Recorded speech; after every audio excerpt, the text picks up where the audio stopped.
বৈশাখের তাপমাত্রা যেন কোনোভাবেই কমছে না। ভোর থেকে সময়ের সাথে পাল্লা দিয়ে বাড়ছে তাপমাত্রা। দেশ জুড়ে চলা এই দাবদাহে অতিষ্ঠ হয়ে উঠেছে নড়াইলের মানুষ। স্বাভাবিক জীবনযাত্রা ব্যাহত হচ্ছে। দিশেহারা হয়ে পড়েছে শ্রমজীবী মানুষেরা। বিশেষ করে চরম বিপাকে পড়েছে জেলার বোরো ধান চাষিরা। ধান পেকে গেলেও তীব্র গরমে কাজ করতে চায় না শ্রমিকেরা।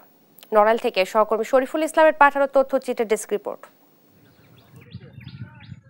নড়াইলে চোখ মেললেই দেখা যায় মাঠ জুড়ে বাতাসে দোল খাচ্ছে সোনালী ফসল। প্রায় সব জমিতেই পেকেছে বোরো ধান।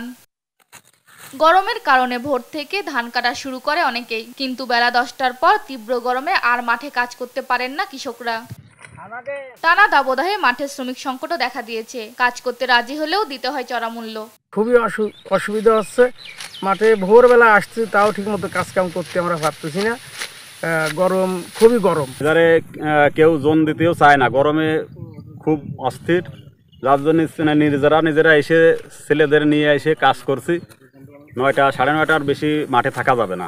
এই জমি আছে আমাকে নিজেকে, বুঝছেন, তা কিষেন পাওয়া যাচ্ছে না, কিষেন শ্রমিক পাওয়া যাচ্ছে না। কৃষকদের মাঠে কাজ করার সময় মাথায় ছাতা ব্যবহার, পানি পান সহ নানা পরামর্শ দিয়েছেন বিশেষজ্ঞরা। বিশেষ করে আমাদের দেশে তো অধিকাংশ মানুষ শ্রমজীবী।